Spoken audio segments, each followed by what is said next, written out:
এখানে বসে কি করছিস? এসব ভেবে এখন কি লাভ বল? আমার সঙ্গে চল, তোকে একটা জায়গায় নিয়ে যাব।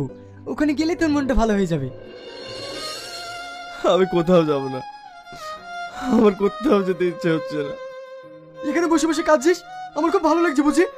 চল।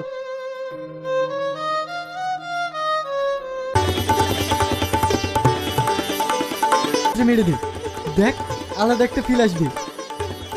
রিয়াজ, আমি এটা খেতে পারবো না, কেমন গন্ধ করছে। আরে খা, দেখ ভালো লাগবে।